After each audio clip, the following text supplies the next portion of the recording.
Thank you so much, Sylvia. So, hello, everyone. Again, my name is Laura. And today, like she said, we're going to be discussing drama teaching, more specifically, whether drama education is beneficial for young children. So obviously it is, because otherwise I don't think I'd have very much else to speak about today. But I'll be talking about the benefits of drama education, as well as how you can implement that into the classroom. Many people believe that you need, specialist education within drama in order to conduct sort of drama workshops and so on, which can be very helpful, and that's part of what I do.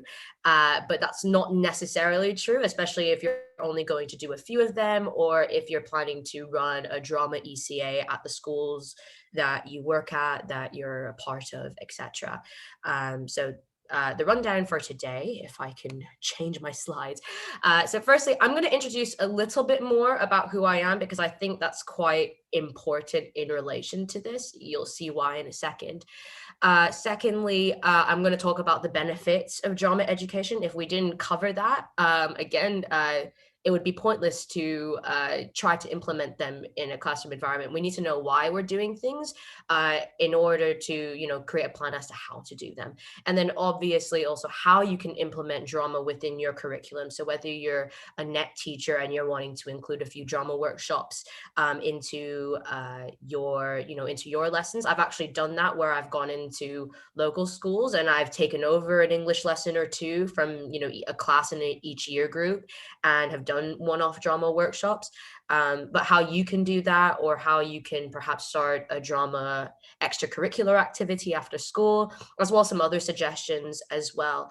If you have any questions, please let me know. Although on my computer, it's quite hard to see the chat function as well. All right. So I think I'll just get started. So this is me.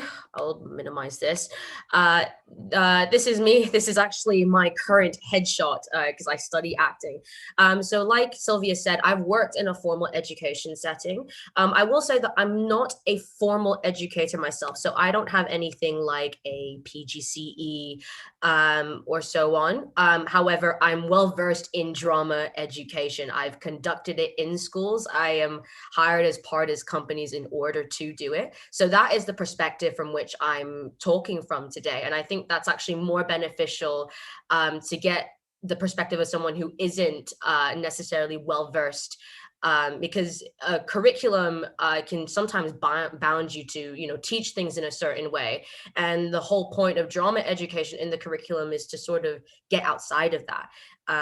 So do keep that in mind. Again, I've worked for a couple of companies. One is Dramatic English. They focus on mostly English and drama education in local schools. I personally do more so drama educations, but I've led a public speaking workshop or two. Obviously, right now, most of what we've done has been via Zoom, which has been particularly challenging. I'm sure many of you feel that teaching on Zoom has been quite challenging. And I'm currently studying an undergraduate in acting at the Hong Kong Baptist University. So this is actually a new course this year. It's a big variety of people. So I also speak from the perspective of someone who actually has obtained some of these benefits. It's allowed me to work in the field. It's allowed me to study in the field, and maybe even one day turn that into a career if I so wish to do so. So this is a picture of me in the Red Square. This was quite a few years ago. It makes me feel incredibly old. But drama education has benefited me in a number of ways. So I used to have major confidence issues. I'm known for being a very extroverted person now, but that was not the case when I was younger. And a lot of that has been remedied actually as a result of performance and drama workshops. It's also a creative outlet that works for me. I will talk a little bit more about that later and why I think that's important.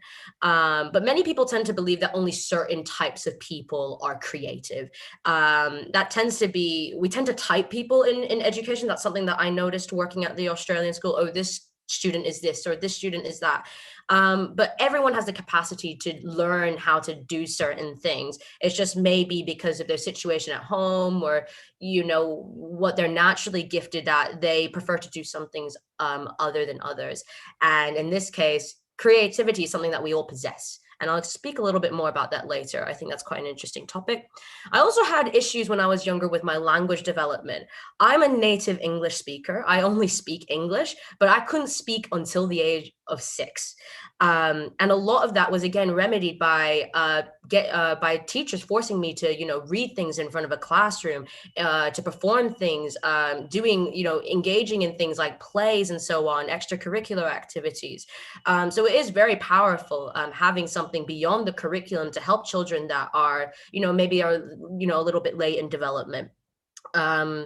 And as well as that, these benefits are things that I first experienced in primary school, not through, outside activities or anything like that, but things that my primary school teachers, in my case, I only had one primary school teacher every year that I went, who would include these types of things. So if they can do that and reap the benefits, and I think all of you can today, obviously, depending on whether you're a teacher or, encouraging teachers to implement this into their curriculums. All right. So firstly, what are the benefits? I did actually want you guys to speak, but you've been told to turn off the mics, which is okay. So I'm just wondering if any of you out there, see a benefit in drama education, or if you can think of a benefit of drama education. Maybe drop it in the chat box if you can. I'll see if I can. We can definitely unmute our microphones and speak, Laura, if you need us to. I'm okay with it, but I was told otherwise. No, it's purely just for when you're talking, so there's no interference or background noise, really. But yeah, for me, it's confidence. A lot of the Hong Kong students that we work with are quite often very shy and perhaps lacking confidence when they're speaking English. And you notice that in a drama setting, or when you're doing activities that are perhaps a little bit more kind of interactive and based on drama, it just helps lower their anxiety a little bit, and usually improve their confidence over time as well. They're focusing more on the fun and the movement rather than perhaps the actual speaking English aspect. So it's a confidence thing that I've noted. Yeah, that's a very good, I talk a little bit about this as well, but especially with my work in dramatic English, that's something that I've noticed. Sometimes it's less about actually students' English ability, and it's more so about actually their confidence to speak it, especially when they're conversing with someone who is, a native English speaking teacher or a net teacher, which is, I'm assuming, the perspective that you're talking from. Sure. Yeah. Josh Phillips said immersion. It can help take students out of the classroom and possibly understand and practice real world language situations. So yeah, that's definitely another one. And again, that's something that I covered. Does anyone have anything else to add to that? I just want to check that you can hear me. Yes, I can. Yeah, lovely. I think there's just like insane amounts of benefits to drama. I currently teach at my school as well, and it's just the ability to show kids that they can have fun and they can get things wrong and it's okay, and just not have to have them make those mistakes during a lesson when they could get in trouble or they could lose marks on something. Just showing in drama that you can get up and be anyone and do anything, and everything is okay with that.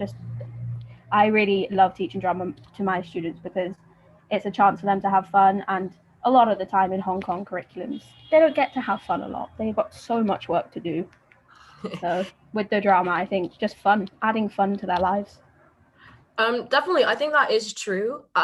Depending on the sort of environments that you're in. I worked in an international school, so there was a little bit more of an emphasis in sort of holistic education, but that's also something that I've noticed working in local schools is the capacity to have fun as well. When I actually go in and teach these lessons, the English teachers are quite strict and quite regimented, and that can take the fun out of being at school. And I think in order to get the most out of your education, you actually need to enjoy it. If you enjoy the process, you actually learn more. So yeah, and again, adding fun, and especially for younger children, is key. All right, I would take more answers, but otherwise we'll run out of time, and there's a lot for me to get through. So I'll get started. So the first benefit, I'll just minimize this, is that it gives children the chance to practice everyday conversations. So that was one of the things that was suggested. So drama workshops, performances, and so on require children's engagement. So sometimes in lessons, if you're teaching English or you're teaching other things, but in English, some students will not speak. And in a classroom of 30 odd people, which I've definitely done workshops with kids with the classrooms of that number, it's incredibly difficult to get all of them to participate. But if they're working in groups, and if they're working, either with a script or they're working with improv games, and they're required to be engaged and speak to each other, you're forcing that engagement in a good way, as opposed to pushing them and making them feel uncomfortable. There's naturally children that just speak less. Naturally, there are children that are more introverted than others. So this pushes them to try and engage with people so that they can develop that skill.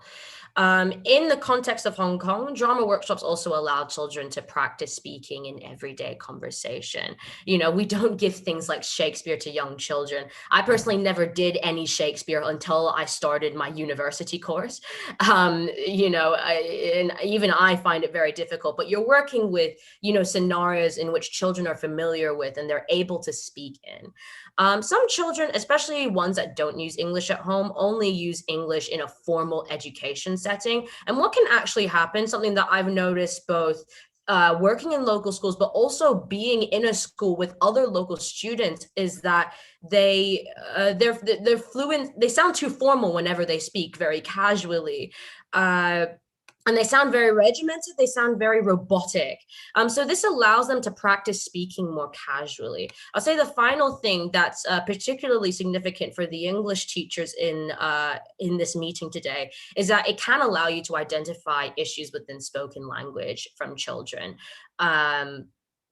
Sometimes it's difficult to, especially if they are only speaking about certain things with you, in a short amount of time. If they force them to speak about, other things or daily conversation, you might actually notice that there's something wrong with, for instance, their grammar, their intonation. So, the stress or the emphasis on certain words. I don't focus on that in my particular practice, because I'm mainly focusing on the drama bit, but that is something that can be useful for you. Okay. The second benefit is the social development. Again, like I said before, some children are naturally more introverted than others, but it's still important to allow them to engage with other children. Drama workshops require the cooperation between students and children. So it forces, again, their engagement, but their engagement between different children, as well as the engagement between the teacher and the student. And this is a life skill. Think about it. When is there not a time where you need to communicate effectively with someone? Even in these unprecedented times where a lot of us are working from home or delivering Zoom lessons online, you still need to effectively communicate with your students in order to even deliver a lesson. But they also need to take that for when they enter, for instance, the workforce. Even drama workshops on Zoom require the collaborative participation of students. So it's even effective even in otherwise unprecedented circumstances.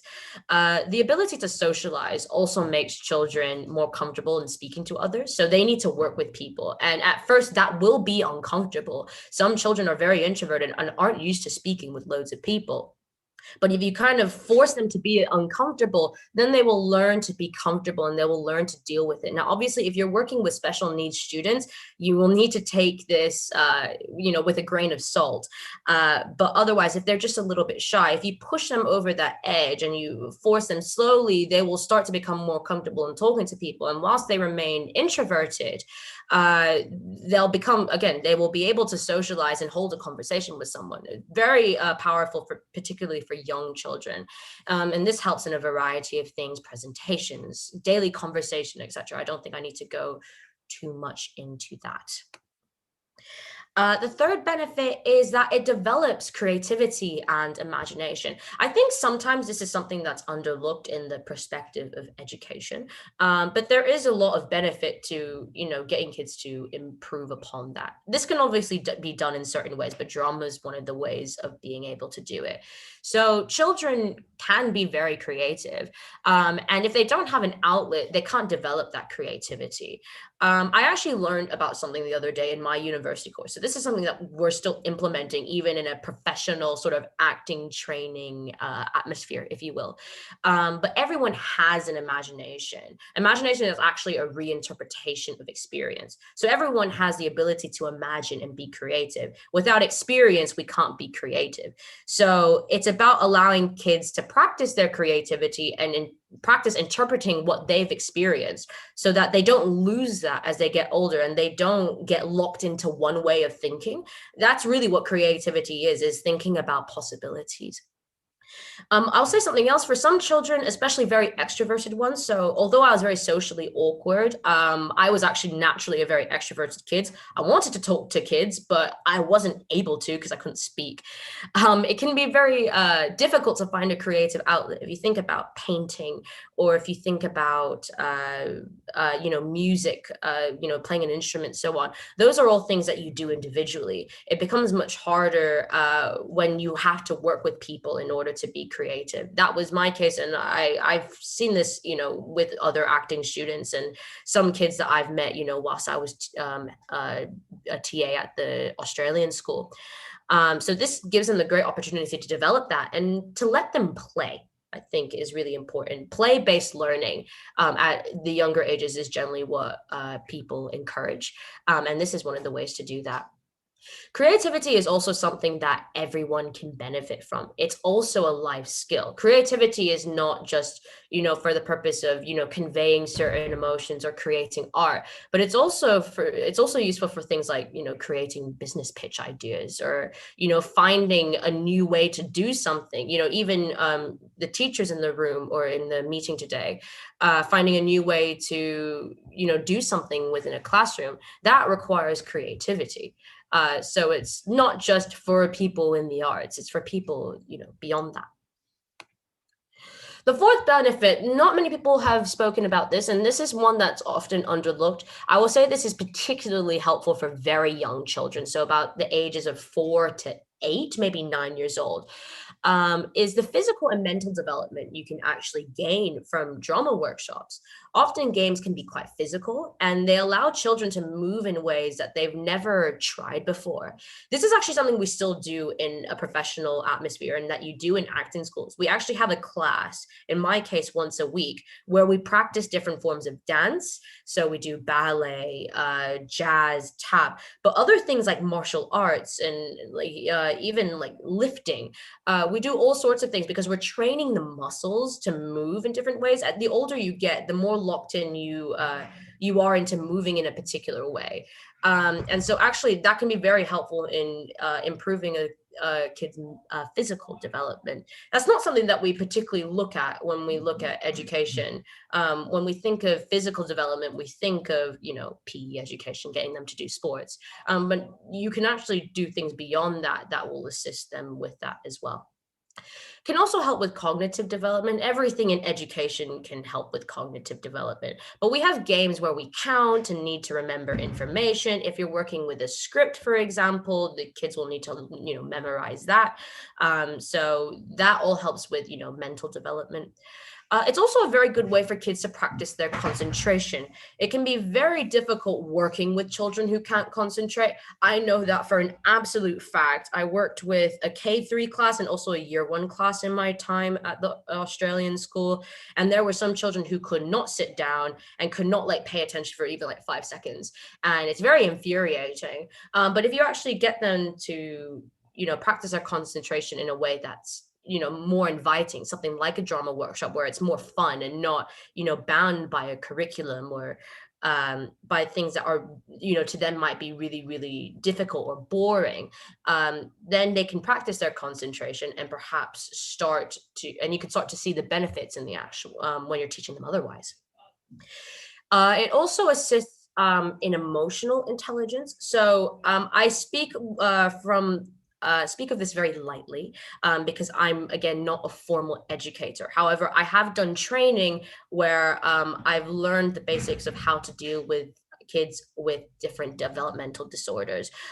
Drama games can be very useful for kids on the autistic spectrum or who have things like social development disorder, which is kind of on the autistic spectrum. Who have a hard, and specifically who have a harder time reading emotions.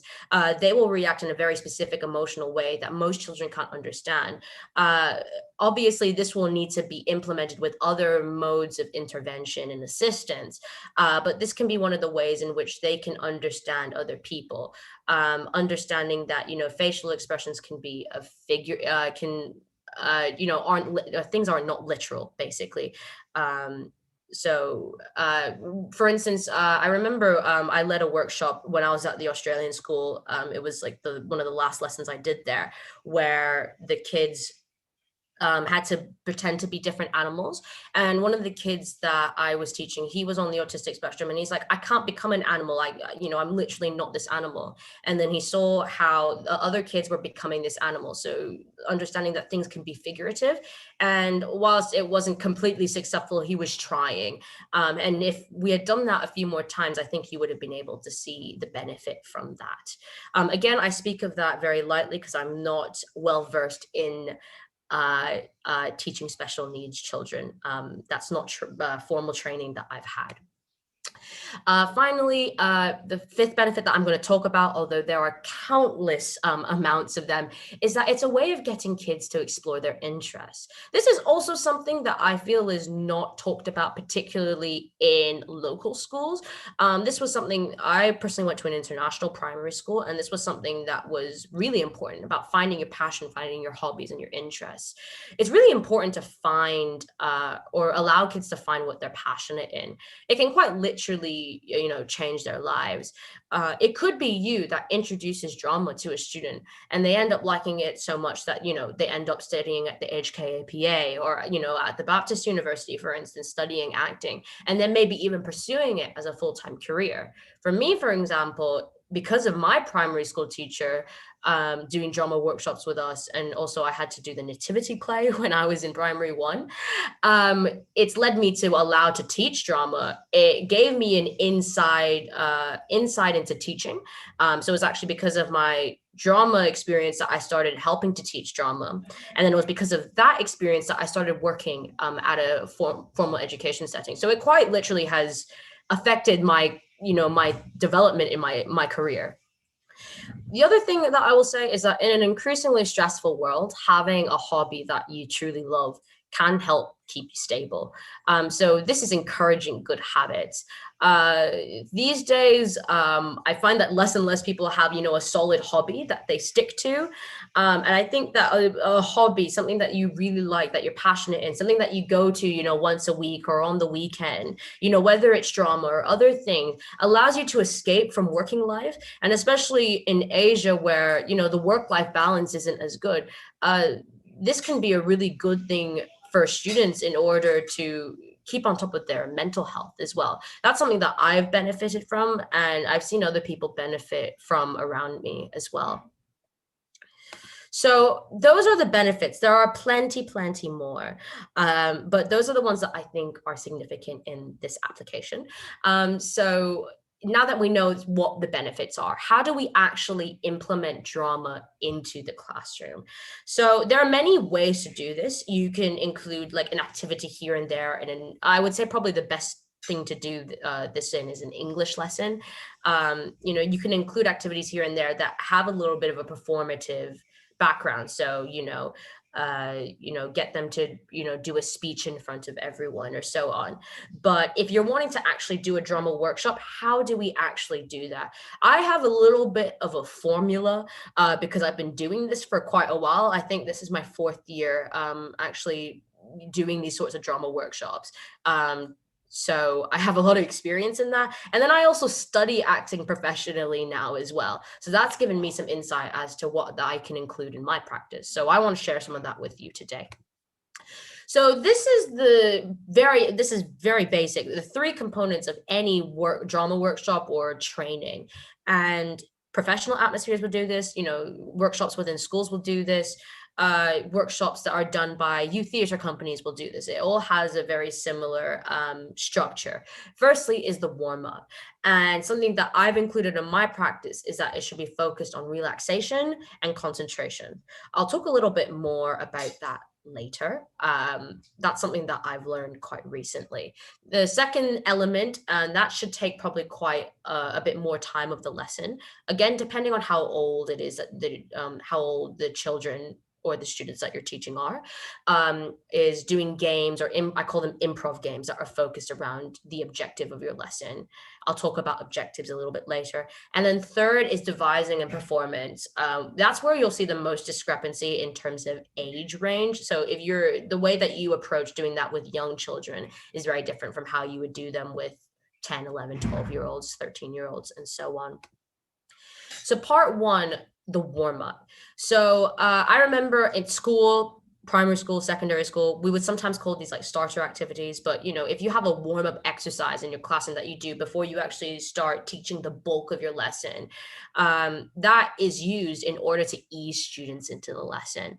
And the warm-up in a drama workshop is the same. It eases them into it. It also gets them to concentrate. So this is one of the elements I talked about just now.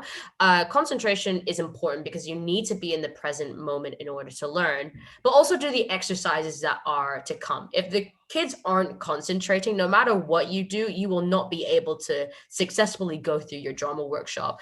They'll just kind of go crazy and run around. And I've had experiences where this has actually happened. I'm sure some of you have had this happen in your lessons as well. And then relaxation. This is something that is not focused as much on, but I think it can be very, very valuable because you cannot act well when you are tense. You can't speak in front of people, especially at a young age, when you feel very tense. So it's important to make kids feel comfortable and relaxed and at ease. And depending on whether the group that you're working with is very, very low energy or very, very high energy, you can sort of make the warm-up different to suit the particular needs of that class. So here are some suggestions for warm-up exercises. I will show you a video of one of these games. I can't show you all of them because we'll be here all day, but Captain's Coming. So this is a game where you give out different commands. So you're the game master, as I like to call it, and each command requires you to do something different. So it's a very physical warm-up exercises, and it's great for low energy classes.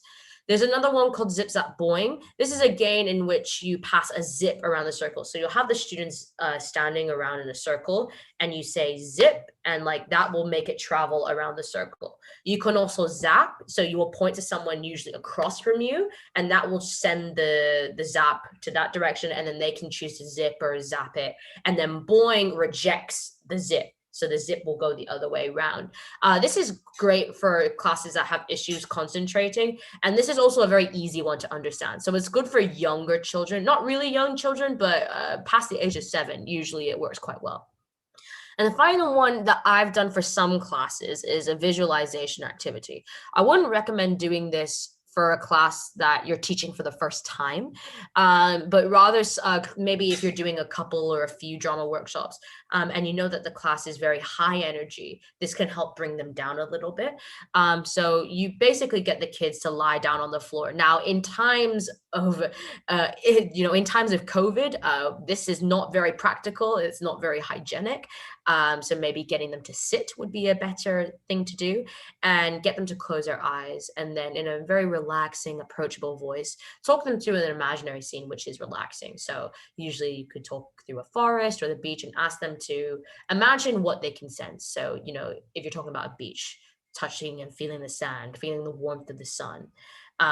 So again, this is great for older kids who are very high energy. This is also something that we do in a professional environment as well, but it's quite easy to implement. So, all people can benefit from maybe including this in their drama workshops. I've done it a few times and it seems to work quite well.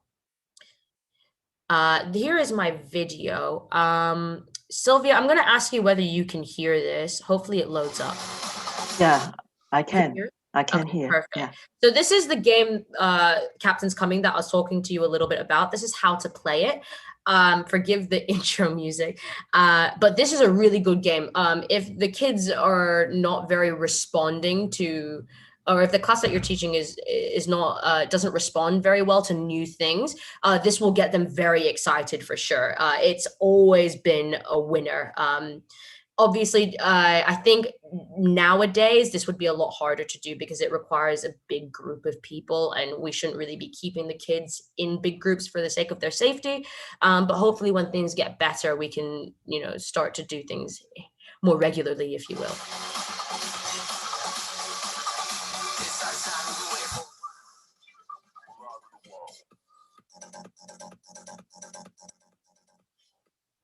Hey guys, this game is called Captain's Coming, and you're going to have a blast. The goal of this game is to be the fastest and the most accurate carrying out the captain's orders. The captain will be on stage with a microphone telling you what to do. The actions are as follows. The first action is Captain's Coming. For this action, you want to stand as straight as you can and salute to the captain. The next one is at ease. This one, you want to stand straight and put your arms behind your back. The next action that you have to do is called Man Overboard. On this one, you need a partner. So you're going to find the closest person next to you, and one person has to get down on all fours, and the next person will put their foot on their back and look for a person that has gone overboard. The next action that you will do is called Row, Row, Row Your Boat. This action will be where 3 people get in a row, all sitting together, and they'll pretend like they're rowing a boat. But the catch is you have to be singing Row, Row, Row Your Boat, or you will be eliminated. Another action that the captain might call is Swim to Shore. On this one, you'll have to get all the way down on your belly and pretend like you're swimming. These are the actions that you have to complete when the captain calls them. In order to be eliminated, you are either not doing the action correctly or you are probably not going fast enough. For all of these actions, if you're the last person to complete them, you'll probably be eliminated. A leader will come around and tap you twice on the shoulder so that you'll be out. So go fast.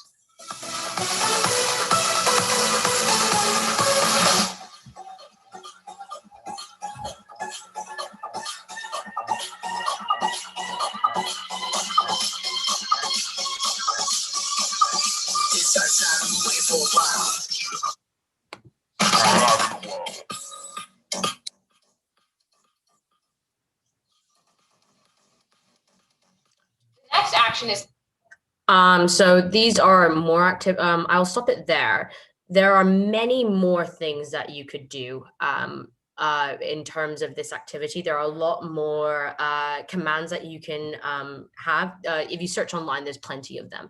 But you can also make things up. So I've made one up where it's you become a shark. So this works very well for very young children, and they get on their stomachs and they pretend to be a shark and growl.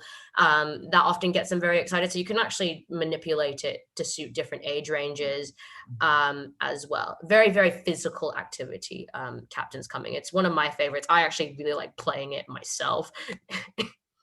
The next section of a drama workshop would be, I call these improv games. It's not necessarily always improvisation, but a lot of the times it is. So I just lump that into a category.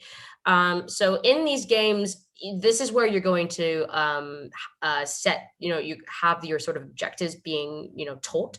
So depending on what your objectives are. So if you're wanting to improve the concentration of the class, if you're wanting them to get to practice speaking, if you just want them to have fun even, these games will tailor your, objectives for the lesson.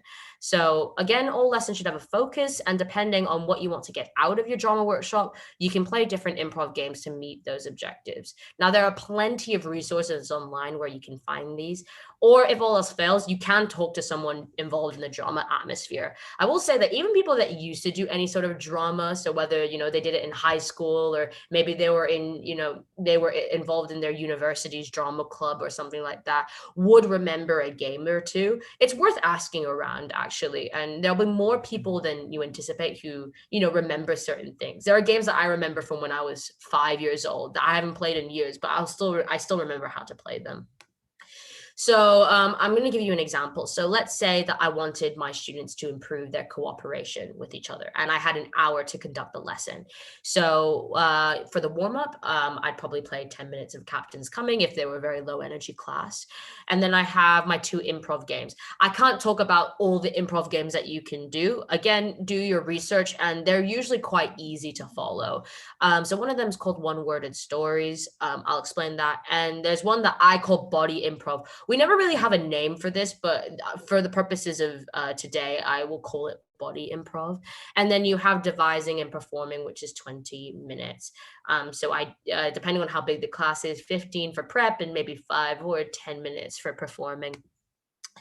So this is how you play one-worded stories. For any of the net teachers here, this might be one that is particularly useful. For some students, they respond very well to it. For some students, they don't. So that's also something that you'll need to gauge depending on their English ability.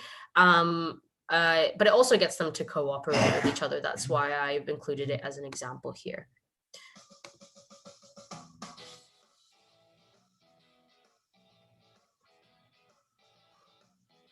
What's going on, everybody? My name is Eric with Northwest Children's Theater, and welcome back to Theater Games Thursday, where you can learn to play fun theater games with your family and friends in the safety of your own home. Today's game is One-Word Story. Rolling! This game can be played with as many players as you'd like, but we will be using 3 for our demonstration today. I'm Elizabeth. I'm Andy. I'm Clyde. Players sit in a circle. Decide who will be starting the story. I'll go first. Okay. That person says a single word to begin telling the story. When Peter, The person to their left says the second word in the sentence, and the third player adds the third word, and that continues around the circle. went down, around The windy staircase. The objective is to tell a coherent story, one word at a time. Make sure that it all makes sense and that you work together as a team to make coherent sentences. Don't just say random words to be funny. Books, usually. Penguin. Where, there, Macaroni. That said, do have fun with it. when Peter Went down, around the windy staircase, he discovered a giant humongous haunted banana. The game ends once the team has made a whole story, which includes an introduction, climax, and resolution. And that's it. Thanks for joining me for another. So that's the second game. This can be altered. So in my experience with this game, with some classes, they respond very well to it, and they understand that, you know, they don't need to just say something funny. They need to make a story that makes sense, and there's that uses, you know, correct grammar and so on. But for some classes, they don't respond as well to it.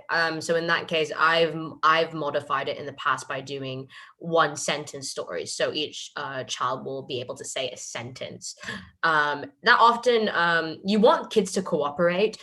So I think it's better to use the modified version as opposed to forcing them to do the one-worded story, because otherwise you'll never be able to achieve a story that makes sense and that is cohesive. And you can still get a lot of the same benefits by making them say a sentence as opposed to, you know, one particular word. If you're working with native English speakers, then usually this game works just fine for, again, a variety of age groups. Go to the next slide. The second one is body shape improv. This is, I couldn't find a clip online about it, but in this, you get students to work together to make different things within a group. So usually it's a group of 4 to 5, maybe 3 if the group that you're, the class that you're working with is very small, but usually about 4 to 5. So you get them to make different things in a group with their body. So using the letter, making the letter A, you usually start with letters, you know, an object, so like a table, maybe an animal like a cat or a dog or a mouse. etc. And the key here is that they need to work together in order to do this. That's doing many things. Number one, it's achieving our objective, which is to cooperate. Number two, it's allowing them to be creative because they're doing something that's, otherwise not normal. They have to figuratively think of how they can make the letter A or a table with their body, even though it probably won't look like one. And also it's physically demanding as well. It allows them to move in different ways. And if you do this over time, that it can be beneficial if that's something that you care about within your teaching practice. Eventually you can move on to doing things like scenes. So, how can you make the bedroom? So one person can be the bed, one person can be a dresser or a lamp, or one person can, I've seen people that have become a door or a laptop on top of a table. Children can actually be very creative in doing these sorts of activities. Sometimes you need to give them a little bit of a push.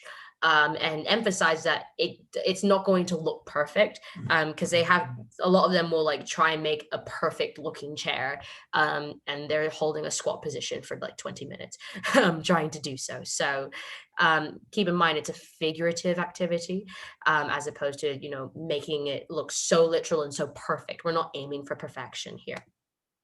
The final bit is devising and performance. This is something I'll say is less important for younger children, but if you do intend to include this for younger children, you want to focus on only using the objectives in your particular lesson to help them devise. So for instance, we do something called freeze frames, very similar to body improv, but again, it's more so those scenarios.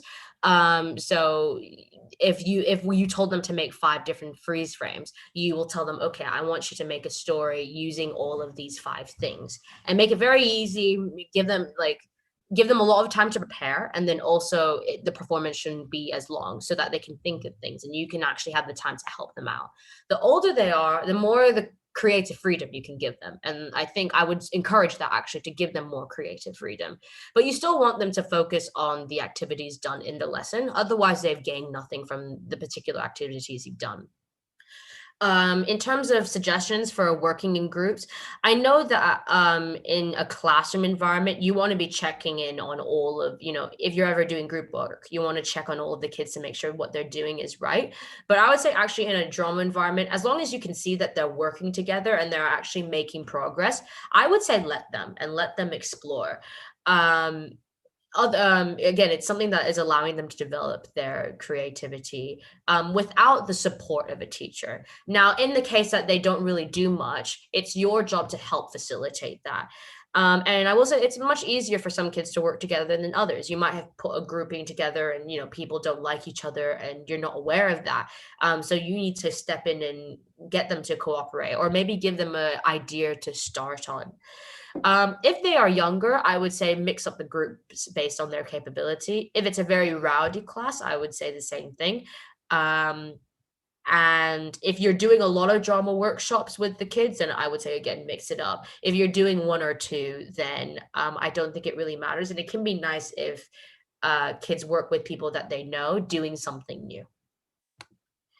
Other things that you can do, so you can create a drama ECA. This will obviously require more commitment, and depending on your position in a particular school, you might be able to do this, you might not.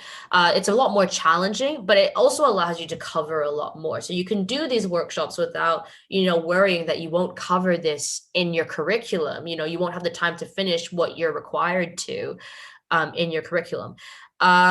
This will also require a bit of research if you're not well versed in different drama activities, if you haven't done much of it before.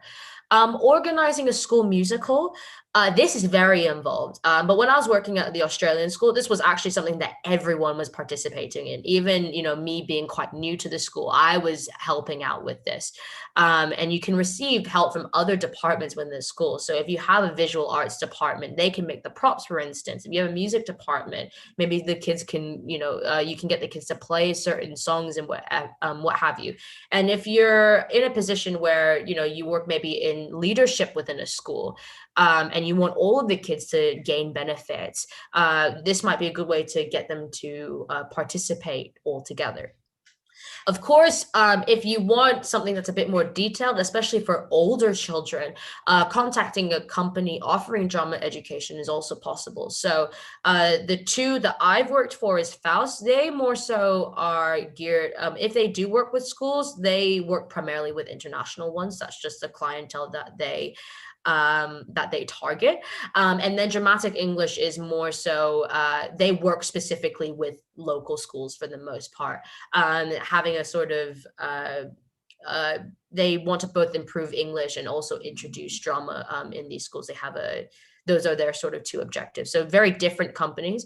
There's other ones out there, and there's also freelance teachers there out there as well that you can hire, who would be very happy to lead something like this. Obviously, depending on if their schedule allows for it. If, for instance, most actors in Hong Kong, especially English-speaking ones, will usually teach in some capacity, either with a company or by themselves. And so if you do a bit of research, you can usually contact these people. So that's all from me. Does anyone have any particular questions about what I've spoken about today?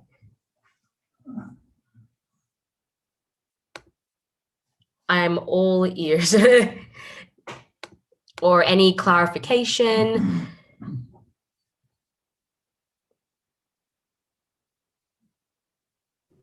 I don't want to ask my question before anyone's asked any questions about drama, but my question is more directed towards you and like your career and how you found yourself to becoming a drama workshop facilitator and leader. Like, how did you go about that?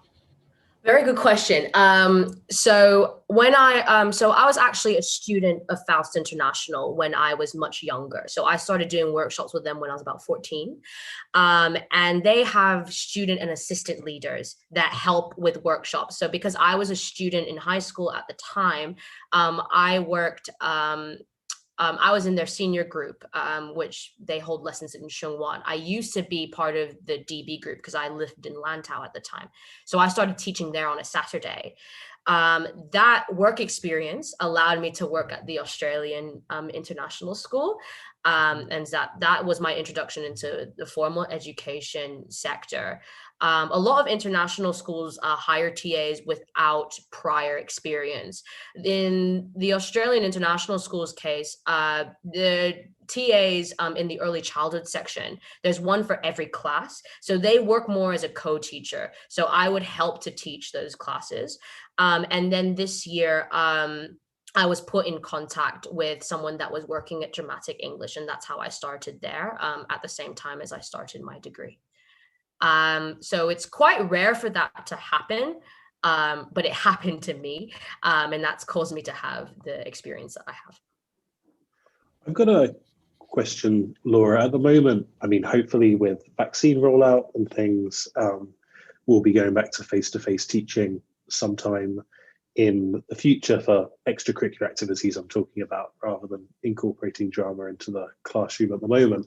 But I'm wondering if you've had, or if you could talk about any advice for people who might be interested in incorporating drama or elements of drama into the online curriculum.